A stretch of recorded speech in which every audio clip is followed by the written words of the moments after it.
1, 2, 3, 4.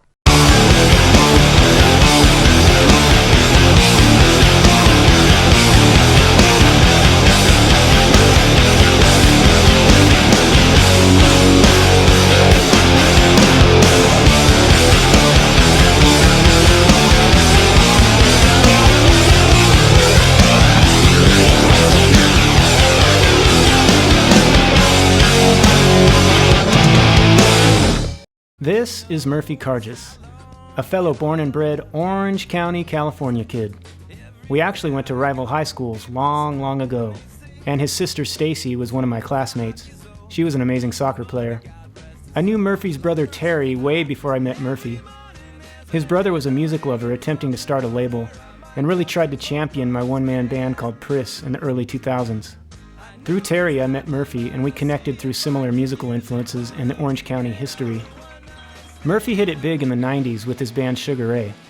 Although there were many amazing Orange County punk rock bands through the years, Sugar Ray, to me, had a branded Orange County sound. It represented a laid-back, beach community vibe, a sound of sunshine, surf, and relaxation. But before Sugar Ray, I knew the band as the Tories back in the day. They would play a lot in my high school quad during lunch and at dances. After the Tories, they became the Shrinky Dinks, but I was long out of California at that point. A major champion of Sugar Ray in the early years was a high-energy visionary named McG, who also went to my high school. He went on to become a world-famous director of films like Charlie's Angels, Terminator Salvation, and We Are Marshall. Along with Sugar Ray, Murphy has also jammed with Pat Wilson of Weezer in his band Special Goodness.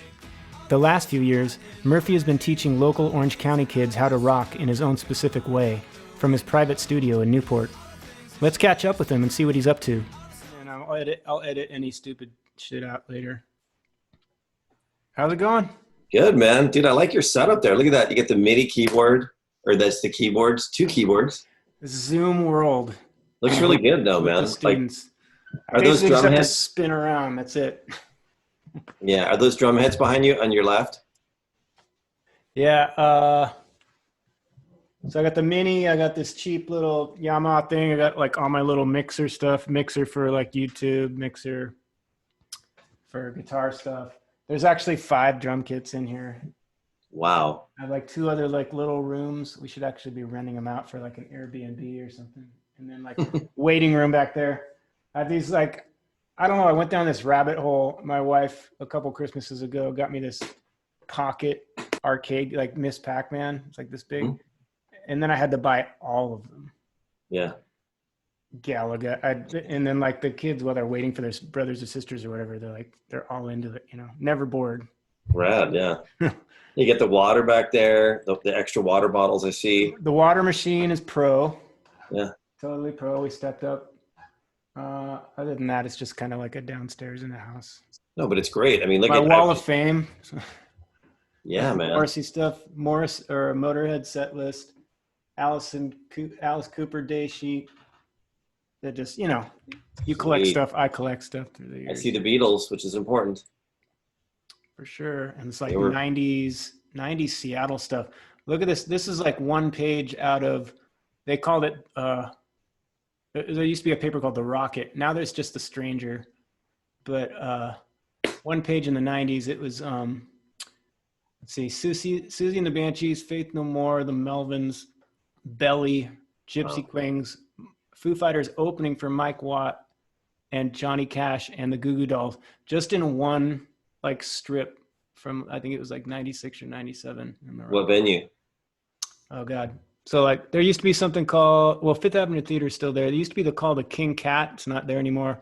Yeah. Radiohead with Drugstore opening up at the Sailors Union Pacific Auditorium. Doesn't exist anymore. Really? Something called Color Box does not exist anymore. All downtown Seattle? Yeah. Mo is now called New Mo's. I remember Mo's. Yeah. Mo. Remember Rock Candy? Rock Candy does not exist. I know. Rock Candy. What's that Rock Candy now? I think it's a hotel. Yeah. That was such an iconic venue. I was so happy to play there. So, gosh, what's going on? So thanks for like spending some time to do this. I just wanted to like So it's a year after the accident now. And It's been 1 year? a Wow. little further. It's like a year and a couple months. Wow. But I mean, even though I was like paralyzed for 48 hours, in my mind, I thought it'd be a lot further along than I am. Right. And it's mainly just nerve stuff. And I'm just working at it every day, and I'm doing acupuncture and electricity and playing drums every day. And I can't run. I can walk, but I can't run yet. And I used to run like 10 miles a day, and I really miss it. You know, the endorphins. You used to run what? Close to 10 miles a day. Like Wow, pre-accident. that's incredible. Yeah, even on tour, like pre-show and pre-set, post-set, just to calm myself down. And Duff I would always... didn't know you're that much of a runner. That's a marathon every 2.5 days. It's quite a bit. Yeah. But I needed to like exhaust myself or else I couldn't sleep. Yeah. But, I really missed that. Anyway, I thought I would be further along at this point. At least that's what the surgeon said. So instead of like the self-pity thing, you know, I wanted to start something where maybe there's musicians out there who are coming back from an injury or have something similar, and they're like, oh, you know, maybe they're early on. So some positive stuff to get out there. Maybe they can get some techniques or share stories about, you know, it is possible to go back to where you were, or at least where my ego thought I was. Yeah, right. Maybe I'm already there, but my ego thought I was something else. Totally. So that's why, you know, and so my idea was, hey, I'm going to go interview like all my childhood heroes that made me want to play music in the first place. Yeah. And like right out of the box, it was like, they all said, yeah. I had like 5 yeses in a row. I was like, oh my God. Right. Like, Martin Chambers, like, I can quit. This is all I need right here. I know. Give me an hour and 20 minutes. Oh my God. And I was like detailed, and I tried not to fan out so much, but I had so many questions, you know. I tried to stay like drummer dude, you know, pro drummer dude. But he could tell after a while, like, wow, he really knew the fourth song of the US Festival 83. And, you know, it was just kind of like, I brought up Andy Kaufman stuff, weird stuff that he didn't remember. And so it's been fun. And Greg Bissonette, you know, just shredders. So you're actually the first non-drummer. Awesome. On the thing. Yeah. But I mean, you've had a long, successful career, so I'm sure you have stuff that definitely crosses over. I think it's funny. I don't know that it parallels, you know, it can't even come close to what you're going through, but I just think the idea is really cool in terms of like, you're just talking about getting healthier physically and mentally. Obviously, I think the two are tied. And I've had back pain for a long time, and it's getting to the point where it's constant and it's just nonstop. And it can be really heavy and intense. And so in a way, I think there's probably people out there that like I had a workout today and I feel good today because it's so embarrassing where my fitness is at when I went in. I've had 3 sessions. I'm only doing 1 a week. I'm starting really light just from, you know, whatever constraints I have to start really slowly. But I feel so much better today. And it's kind of like, and anything would be really good because I'm so stoked that I'm going to start working out and get better, because sometimes I can't even sit anymore. I got to go lay down on the ground and just put my back on the ground, put my legs up, just from sitting too much. If I'm taping my stuff for YouTube and I just can't take the pain, I just got to go lay down and I'll just do my stretches. So I think that anything that people are dealing with that's chronic, that it could be really, really serious, like what you went through, but there could also be helpful stuff for people that just motivating for somebody that is going through something that still is painful and they're trying to get better. They're trying to get back on stage without pain. So I think it's great. Yeah, because you're sure you played sports when you were a kid, and I played like 65 pounds ago. I actually played linebacker in college. You know, it's like I know what pain threshold is, and I usually know how to heal myself too. Right. But now I'm at a place where I've never been, the spinal cord. So I'm like trying to outsmart it. You know, like last year is like I hit the stage 2 weeks out of the hospital, even though I was like flailing around. You know, they were this band, Dr. Funk with the horn section. They're like, I remember when you posted it that you were going to get on stage. I remember. Yeah. I was watching the whole thing. So I was like, no, this thing ain't going to get me, you know, just distractions, shows, blah, blah, blah. And then some other stuff later on where I was, I guess, mentally breaking down a little bit. But this year has been so slow that it's all been about recovery, research. I did an episode on supplements. I did an episode on maintaining pain. and just asking these, heroes like, hey, have you ever been through something like this? Like I was talking with Dave Barbarossa from Bow Wow Wow, and he was telling me about, his nerve issues where he could barely hold a stick anymore. And like now he's doing yoga and he's working on his core and things like that, where people who are like, might be down and out, like, man, I'm never going to get better. Like, I don't know how to heal this. Maybe people who haven't been an athlete before, maybe they've been a musician, but they haven't been through like, they've been out of the game for a bit and they've worked themselves back. Like I've had full reconstructive knee surgery. I've had more non-musician injuries before I became a professional musician. So I could deal with that stuff, but there's just stuff out there that people can share, and they can write the channel is drumrecoverynetwork gmail.com, and like, this is what I'm going through. I don't know what to do about it, or no, man, you said this supplement or this pain cream, try this one, just exchange of ideas. Yeah, totally. And it's funny. The guy that I'm working out with now, the trainer, his son is a drummer. They're making some noise. They're really young kids. They're like 17, 18. And they're on KLOS and they're stoked. And we were talking about how the drummer today, when I was on my back doing these like, stretch, whatever, we were talking about how the drumming position is the most brutal. Like the drummer has to stretch the most out of any musician on stage before you play. You can get such bad posture, especially if your legs, if you're lopsided, like you're definitely leaning towards one side or the other. Yeah.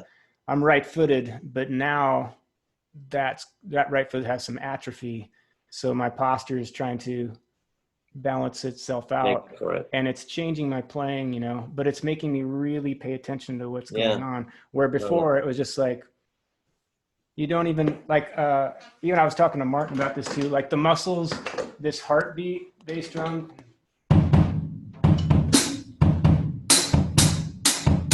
versus the bass drum that's on the beat. Before, to me, I'd be like, it's the same thing. What are you talking about? Totally different foot muscles. And it's like, this is the kind of discovery that I'm coming across. Like, I could do Walk This Way when I was 8 years old, but having to relearn that stuff out of the hospital, like crazy, like really getting in tune with the body and stuff. If we could rewind just a little bit. So I first knew you through your brother, Terry. He had this company called Loud Energy, and I had this like one-man band thing called Priss that he was trying to champion at the time. I met you through that.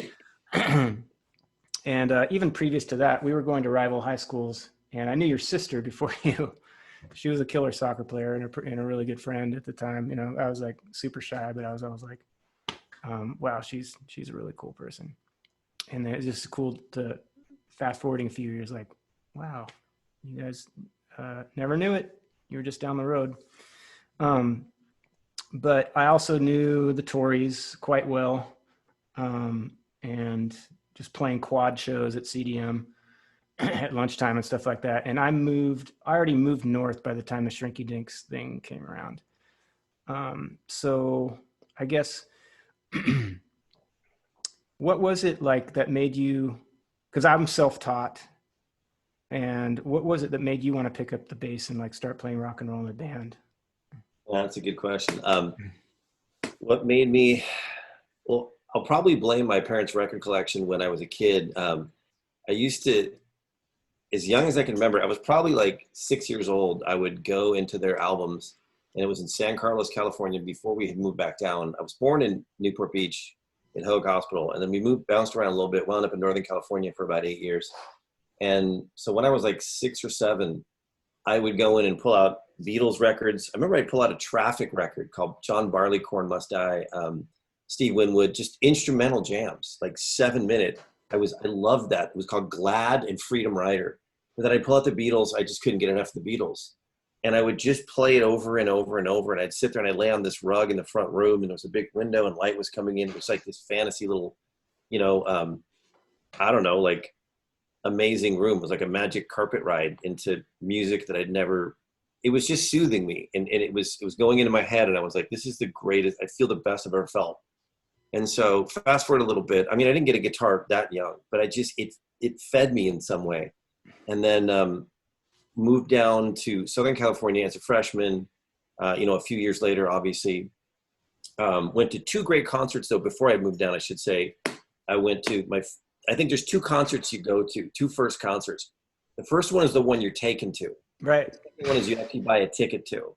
The first one I was taken to was Chicago at the Cow Palace in San Francisco, 1976. And then the next one was 1979. I had a chance to buy a ticket to either the Kinks or Van Halen, 1979. That's a good choice. I chose the Kinks. I think purists might say I made the right choice, but the Van Halen concert would have been insane. Anyways, so come down to move to Irvine, and just like within a year of living there, I started high school, didn't know anybody, and I had to get a bass. So I just knew I had to get an instrument. I thought that the music was inside me. And one other thing, actually, it was a weird thing. It wasn't like a particular record that made me say it was an image that I saw. And so maybe, I don't know if I'm superficial, but there was a magazine called Action Now, and it was balancing like 3 sports, like skiing, snowboarding, skating, and surfing. And it had a music element too. And it was just this really cool progressive magazine, I think by the founders of Skateboarder. And even Surfer magazine was a progressive music magazine back in the day. That's where I started getting, when I was really into new wave. I went to Surfer magazine's music section. It's like, that's where I got my new stuff. It's crazy. It was hard to find, right? You had to find it in these weird places. Or Skateboarder had great music stuff too. But there was a picture, and I was starting to hear new wave too. I was starting to get into B-52s and Devo and all this stuff. And I saw a photograph of this guy, and he was sticking the back end of his bass into the camera lens. It was kind of a wide lens.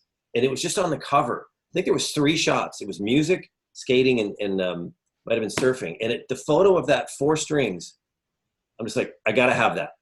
I got to get that. Because I knew it wasn't a guitar. For some reason, I just wanted to be different. I don't know why. I didn't play one at first. I just said, I want to be different. I want the 4 strings. It wasn't the London Calling cover? No, that would be a cooler story. It would be a cooler story. But I thought everybody said, oh, I want to play guitar too. Like I never heard ever anyone say, oh, I want to play bass. Mm-hmm. I just never, in fact, when people say bass, they probably just say guitar. So I just thought it was a different instrument. And when I got it in my hands, I bought it off a friend of a friend. I just thought it was the coolest thing to play these 4 big fat strings and try to be the bottom of stuff. So that's how I got into it. The music collection as a kid, feeding into me, and then kind of getting into new wave, Southern California, seeing that image, I got to go find a used bass. And K-Rock was gigantic for me. It was huge. Yeah.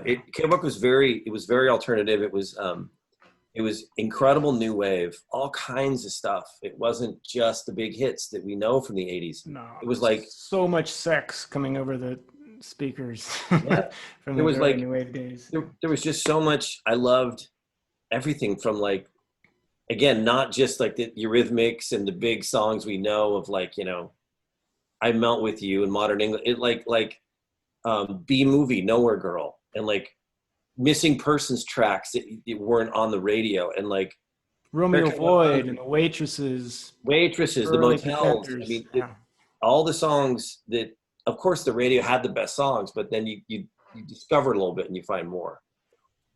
Yeah, I got my rock out of KLOS and I got my like cutting edge new wave stuff out of K-Rock, and I think I was really lucky to being in Orange County to have that still like reach me so powerfully, and I don't, especially these days where I teach kids and they don't know what they like, Now I was at a different franchise for 3 or 4 years, and 80% of the kids who walked through the door didn't know why they were there and they didn't know what they liked. At the same age I was when I was like, I need tickets to this. Yeah. I need tickets to the Santa Monica Civic Auditorium to watch the Pretenders. I need tickets to the Police with Thompson Twins, The Fix, and Berlin opening up. The Buzzcocks and TSOL. Mm-hmm. I don't want to go see. Yeah, exactly. But it was a different time. How do you get that now? I don't know. You get it out of TikTok or video games, and all the artists that my kids like, I've never heard of before. So I have to go in and inspect and see what's going on. No, but I would think that a lot of kids who play now, they do know and like Jimi Hendrix, and they do like, do you find any of that? I mean, some of the ones who really want to learn, the ones who have a goal, Right. know about the older stuff. Yeah. Yeah. Do you remember? So, do you remember a time where you were just playing a lot by yourself that you felt yourself elevate? You were playing so much, and maybe you had other friends who went to the Costa Mesa swap meet and they bought instruments and they're like, let's form a band or whatever, but they just didn't put the time in like you did. Do you remember like a time where you're like, I'm kind of on a No. different level now? No. No, because I was gonna, you go, do you remember a time you used to practice a lot? Yes. It's very apparent that I remember practicing by myself so often with an HR-16 Alesis, like the very first drum machine I ever got. It was this big old thing and had these pads and I would play to it. And I was in bands, but I became obsessed with trying to practice guitar and bass with a drum track and record it. I was sort of like a band recorder nerd guy. Mm-hmm. And I don't remember, I guess people might compliment, oh, you're good, but I don't think they said that. It was kind of like, I just was so dedicated to practicing on my own for so long. That's all I did. And I just, but again, like I said, I was in bands too, but I'd come home and I would just sit there and I would just play to my drum machine over and over and over and try to write riffs. And they were always terrible. Every once in 50, I might have one that was interesting. But I don't remember myself getting better. See, for me on bass, and I notice it on YouTube nowadays, online is very obsessed with technically good in terms of bass players that I see now. It's like, can you slap? Slapping is a rage right now. It's very, very popular. And when I got into it, I'm like, I want to play simple bass lines because I want to write songs. Yeah. So I wasn't trying to, and in fact, I want to do a video about this, talking about, because I don't really know why I like simple bass lines. And then it hit me one day when I woke up and I was on Instagram watching this slap solo or whatever, the solo. And I'm like, I write music, so there are gaps. Solos fill gaps. So yeah. I realized that my bass lines, I like to write them so that you fill it. You can stack it with a thing or a vocal. And I never wanted to practice going like, because that's what I realized. I'm like, oh, okay, I make bass lines to stack. Soloing, you are the stack. Yeah. So you're writing for melody and groove, and yeah, if there's a space for a riff, then you throw it in. If you can do that, that's great. It's a very big thing to, like, the guy from Wolfpack, I think his name is Joe Dart. He's an incredible, he just solos. He's insane. That just never appealed to me. Like, I wanted to be like Pete Farndon from the Pretenders instead. Yep. Like, I wanted to, the cool rockabilly hairdo, the Triumph leather jacket, skinny, cool, mysterious P-bass. I mean, arguably the coolest bass player of all time. That guy was, and his lines were so bitchin'. They were simple and they moved, but they weren't busy like saying, "Hey, check me out." They flowed in the song, and that to me was so cool. That was way cooler than any kind of tapping on bass could ever be. Yeah. Their writing process Martin was describing was pretty interesting. It was like gold to me, like the Pretenders rehearsal room. Oh, dude, that would have been fun to hear. I gotta watch that. Yeah, watch that episode. It's a little long-winded, but there's some serious nuggets in there. Sweet. What gig was it where you thought like, I'm a pro now? That's a good question. Just now I flashed on this one gig. When we were the Shrinky Dinks, Mark quit. And we had some momentum. We had been together years. We didn't have any deals on the team or anything, but we kind of had a lot of momentum in the area, and we were playing, I guess we were getting sniffs, and we heard that we were getting sniffs from labels and stuff. But so then Mark quits to go, whatever, get a job and hang out with something. It was ill-fated, he even would admit. And so Stan and Rodney were pretty bummed. I was bummed too. For some reason, I was living in Malibu on my buddy's couch. I don't know why. I'm not sure.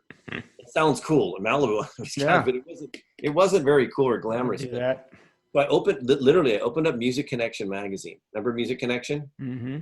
And I answered an ad in the back for a bassist for a fall campaign in 1989, I believe, in the fall of 89. Yeah, that's right. Because, the New Year's came and then we did it. So 1989 fall, I'm reading it in the summer, and I call, and it was Cliff Roman from the Weirdos. And he was managing the band now. They were like a very influential punk band from like 1977 in LA. Mm-hmm. And I went down, I somehow got the gig, and they were opening for the Circle Jerks on a 6-week tour. And Xander couldn't play the bass. He was in the Weirdos because he was going to do be he was in the Jerks. Anyways, so that was really, when they heard I got that tour, like Mark and Stan and Rodney were like, whoa, dude, because we hadn't toured yet. And that was incredible to like, do you remember the first tour you got, the feeling when you got a big 6-week tour? And this was the Jerks too. So I'm going into places that are, it wasn't like 300, it was pretty big capacity. I don't know, 500 to 1,000 or whatever. Anyways, yeah. So the first show was amazing, but the very last show was incredible. The Ackerman Ballroom at UCLA. It was the Weirdos, Fishbone, and the Circle Jerks playing.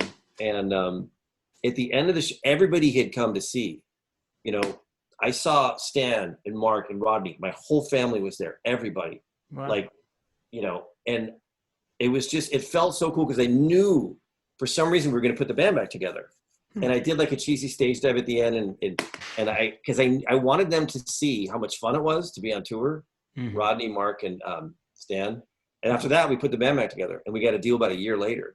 So that gig at UCLA with the Weirdos felt like that was such a rock star moment but in a good way, just because I kept trying to be positive. Mark quit. I'm like, I'm just going to go get a gig. I'm going to try to keep going, guys. It's, Stan and Rodney, come on, let's just go do something. So in a tiny way, I think that motivated us to get back together and keep going. So that was a pivotal gig for me in my life.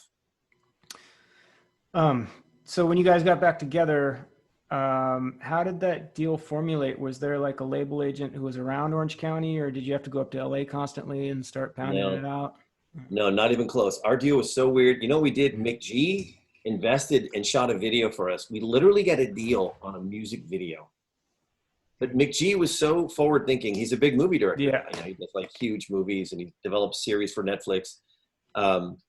And he shot a 35 millimeter. He had this whole, it was Mark and McGee's idea. And it was really great. I mean, we had these 4 locations, and we shot them in all the places we did our life and whatever, our rehearsal place, the bar, all these places. And we shot on 35 millimeter film in 1994, which was insane.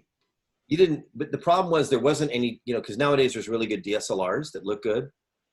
But back then it was like happy birthday style video cameras that looked pretty terrible. Yeah. Or there was nothing else. So there was film. So McGee rolled the dice, spent the money, and it just came off perfectly. The video just captured everything. I don't know how the song worked. It was Caboose. It was a real simple riff, kind of AC/DC-ish. Maybe meets the Beats, the Beastie Boys of us kind of being stupid and insane and having a lot of fun and banging our heads. And basically we tried to hurt ourselves in every frame of the video. We thought it'd be cool to just try to have a lot of energy. So we were literally just trying to beat each other up. And for some reason it worked on every level. I can look at it today and go, that looks like a lot of fun. Somehow that got us a manager, and literally that manager took it down. He took it to a friend he knew at Atlantic Records, and it literally went from the mailroom cliche up to the top. Doug Morris, who was president of Atlantic Records, who was in New York City, literally said, when he watched it, he turned around and he goes, sign that band, give them whatever they want. That's why I got into music in the first place. Wow. President of Atlantic. What an amazing thing to say.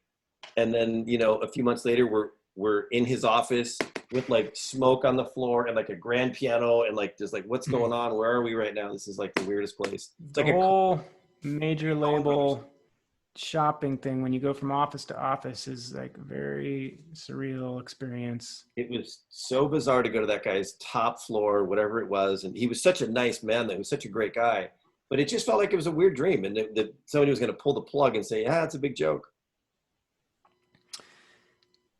You were talking about the first tour you were on or whatever. The first band that I was in that got signed to a major label was on Reprise, Warner Brothers. And I remember, you get taken to fancy places and the president, Howie Klein, was best friends with Morrissey. So Morrissey showed up and now he's a fan of the band, and you get to meet him backstage. And I have stories. I have this little segment called Glory Days on my channel where it's just totally funny and stupid. And I dress like a Western guy. That's a great idea. And tell me about it. Yeah. And so I just tell little stories like the time I auditioned for Smashing Pumpkins, the time I met for Morrissey. That's a great idea. That's a fabulous idea. Check it out. They're like 2 minutes long, but I might steal it. Yeah, no, just do a different green screen. It's a great idea, if I can just say real quick, because you're not trying to boast and be like, gee, how, in a way, you're just sharing this crazy, funny moment. And people want to know. Especially because I'm a terrible speaker and I don't edit anything, and I'm repeating words, and I'm like super shy. I'm looking down and I'm trying to tell this story. Anyway, Right. so I think this was like the week we got signed, or we're in the president of Warner Brothers office, Howie Klein, and he's like, "Oh, you guys should just hang out after dinner because Green Day is over at Leno right now, and they're going to come to the office afterwards." Like, okay, yeah, we'll hang out, whatever. And so it only took like 10 minutes, and they get taxied over, and then here comes Green Day, like walking into the president's office, like, oh, high fives and blah, blah, and they're a little sweaty. They just got done rocking Leno. And I remember they introduced us, hey, this is the boys from Seattle. They're called Muzzle. This is Green Day boys. And Trey Cool came over, and he shook my hand real firm, and he's like, welcome to the money. And I was like, I was thought, that was kind of funny. You know, it never really happened. The money never really happened, but I thought that was really cool. They're still on Reprise. What was the name of the band at the time you got the deal? It's called Muzzle. Mm-hmm. Yeah, it was like heavy. So it's post grunge. Right after grunge in Seattle came this huge pop wave, but not just pop, but it was loud pop. Yeah, it was like coming down from grunge. So it's like pop with Marshall Stax kind of sound. Cool. Yeah, not quite ready to mellow out into the 2000s yet with Death. That was melodic, but still heavy. I remember. Yeah. Would you remember Green Apple Quick Step? Yes. Yeah. I liked them. They were cool, man. Big around here. Okay. My dog Luna. So this is funny because just like with Dave from Bow Wow Wow, he played on the first Adam Ants record, and Malcolm McLaren came in and gutted the band and said, I want go do another band. Meanwhile, Adam goes and starts another thing. That first Adam and the Ants record is just straight up punk, or like more like Iggy kind of punk. Mm-hmm. After that, he went into this whole tribal thing, all this Burundi beat and stuff. Yeah. And Bow Wow Wow did the same thing. Yeah.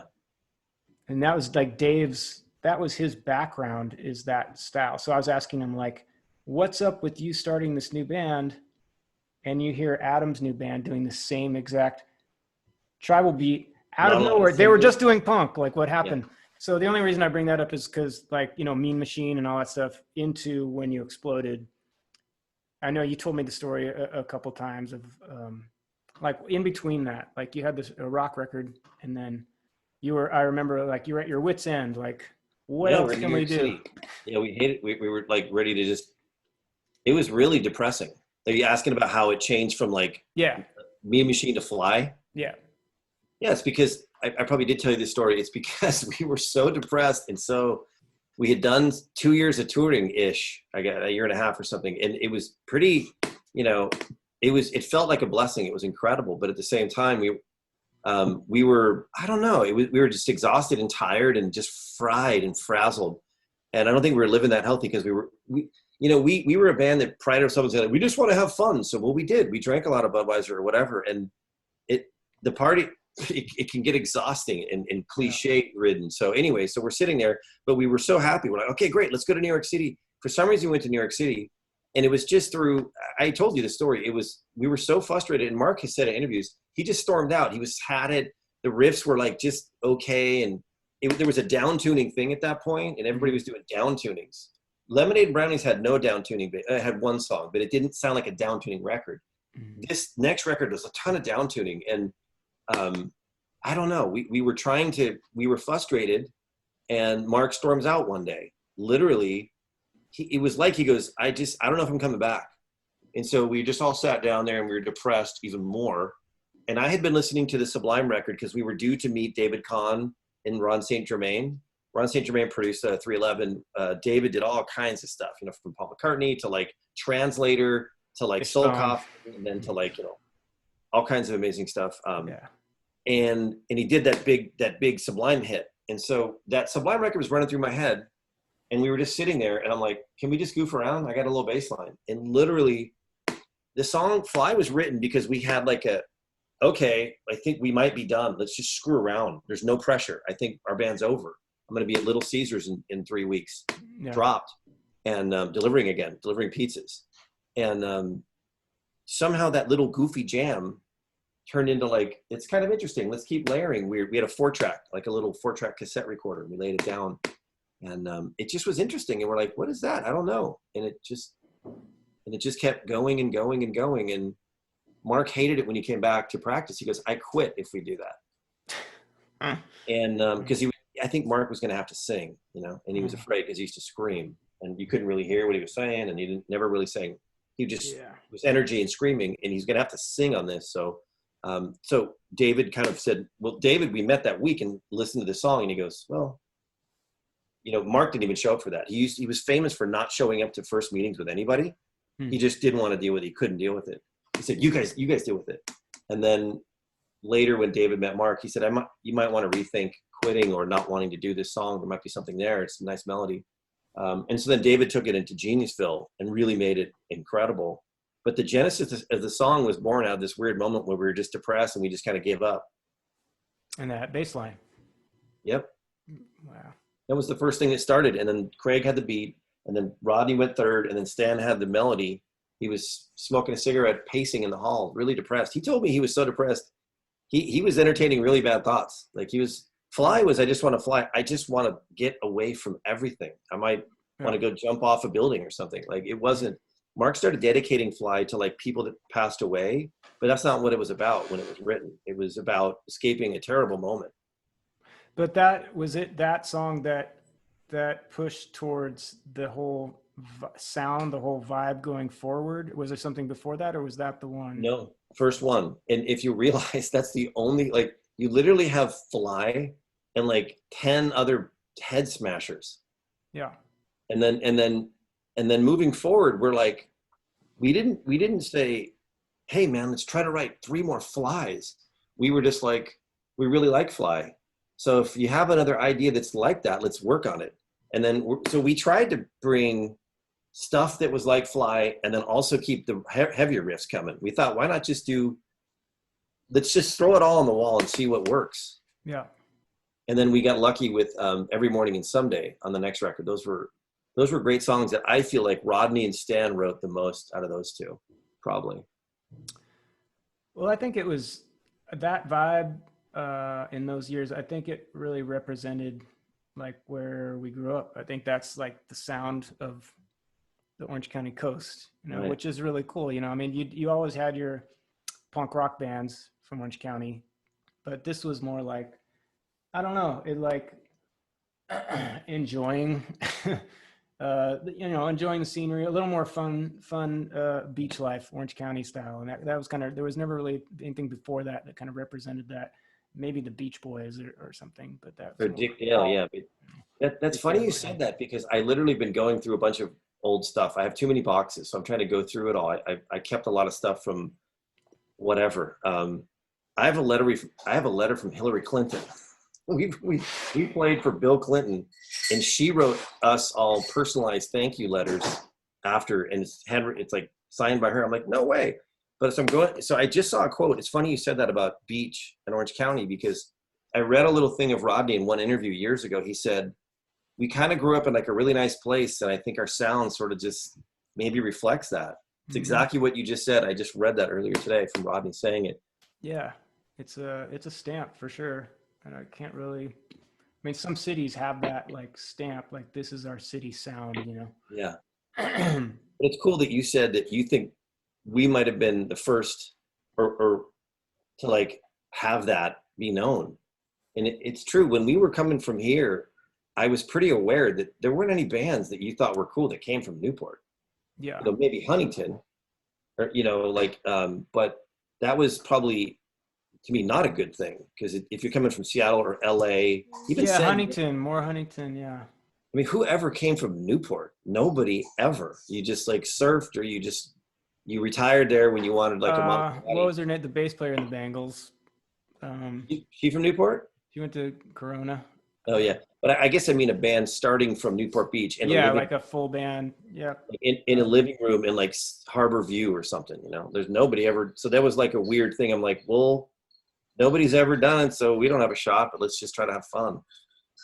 I always took pride in that, when I was Yeah. touring around or whatever. It's like, those guys are from my hometown, and that's pretty cool. It's like, maybe you think Orange County sucks or whatever, or Newport sucks, but it's like, they're on the other side of the world now, so screw you.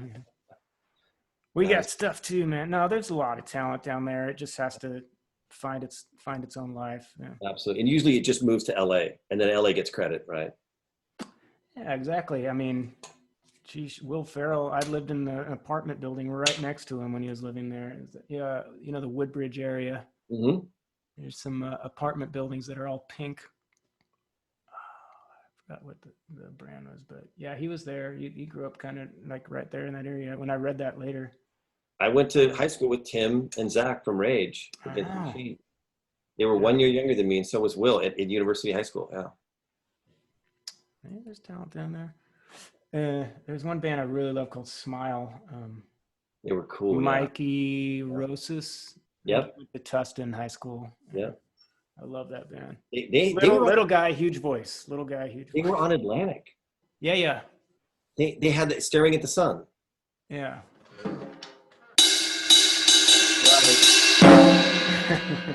No, no, Super, no, no, no, no, no. super, super compressed. Mega Yeah. compressed. Pop, pop, pop, pop, pop. Yeah. It's rad. What are you doing now? You're still teaching at home, or do you have a school name or anything like that? No, a couple of years ago, yeah, I talked to you about that. Like I was like, I got an idea for the school, and you were helpful and supportive.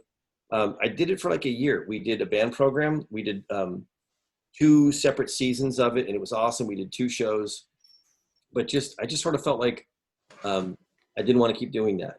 I want to keep doing lessons, but then what I really wanted to do was just develop the school. My concept in my brain was just to kind of try to share like what my experience, or if anything could be helpful for another generation of musicians, or just anybody that wanted to learn to play like Brown Eyed Girl or whatever. Yeah. But I feel like doing it online and doing it on YouTube and just trying to share there is like what I want to do. As crazy as that sounds. But the way you said what do you call your thing when you talk about stories, the short bits? Glory Days. Glory days, man.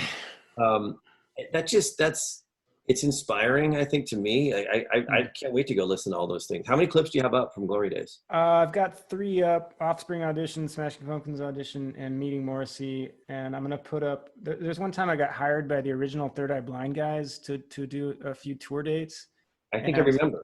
and they didn't want to rehearse, so I had to learn like 24 songs, never meeting them. So Do you know what it hurts? down in Portland, I show up and we do like one song, losing a whole year, like the first thing, and then they turn around, they're like, okay, stop, we got it, he's fine for the next hour and a half, whatever. Like, and we played the albums from start to finish, like, No way. and I had to play the drum solo. Make sure you play a drum solo, dude. So I did like a little Glory Days thing on that. Who was the musical director to you in that band? Oh, Not Steven. they might fight over that. All three of them. Okay. Arian is a bass player. Kevin Cadigan is the guitar player. Yeah, he was and, great. this guy Tony, who was also in one of the original lineups, he was a guitar player after Cadigan left, and then he took over singing.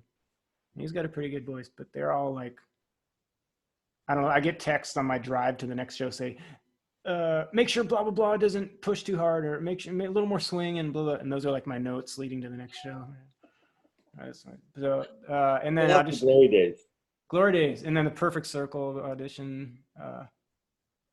I think, yeah, playing with Roger Fisher of Heart, like having that Barracuda and Magic Man like in my in-ears, like this is the guy who wrote that thing. And, Yeah, dude. That's the greatest. That's the coolest. I actually listen to that drum beat isolated just over and over sometimes.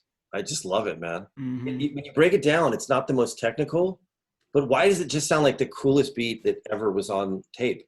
It's really vibey. Like, I play it my own way. I play it I want to make sure the gallops are perfect. I play it more like if Trent Reznor wrote the drum beat. Right.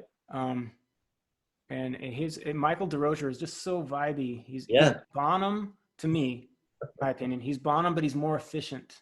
Right. He hits harder and he's more efficient, where Bonham's a little more laid back. Maybe he's more creative or whatever. Well But put. DeRozier to me, and I got to meet him when we did a Bonham tribute a few years ago. He played, and I talked to him backstage, and I was like going gaga all over him, and he thought I was crazy probably. But, I played a Zeppelin song called Four Sticks, where I like came out and I was actually playing with four sticks, and then at the end I started soloing and whatever. But he was right at the top for me, DeRozier for sure. Because I'm going to do the bass. I'm going to do a few bass tutorials, and I was listening, and I've always thought those are the coolest drum fills at the end. And the bass is weird. The bass is actually really simple because the drums are so full. It's a fascinating song though. It's the drums are just like, I just got to turn them up every time I hear that song. Loud. Yeah. So what can I promote? What do you got coming up? What's coming up? Everything just shut down back down here. Shut down. Yeah. The governor shut down the beaches. He shut down the restaurants. Everybody today, literally, all the restaurants we're driving by, they're putting all their tables outside, just everywhere. Everybody's eating outside because people want to go out still. But I just my YouTube channel, I think, and Instagram. I'm just really trying to put stuff on there that's attempting to be helpful to people to learn about songs, song ideas, what it's like being in bands. Just simple things like if there's somebody out there that feels like they're in a band and this, maybe you feel like you're not. I don't know. It's not attention, but your worth is really important. But sometimes you can be like get unconfident and go, oh man, But I have experiences where things I can relate to, like, real life things of happening to us, explaining why everybody in a band is so important. It's like a fabric. And so I just want to be helpful to people online who are watching either at it to be entertained or to learn something about music and being in bands and writing songs. I can see that in your clips. It is really cool. You lay it out very cohesively. You could tell you love the songs that you're performing. And that comes across just even more efficiently. Yeah, like even players who maybe have the most rudimentary experience or lessons, playing level, they still have their own sound. I've been in so many bands where like one person leaves, it's totally different vibe. Totally.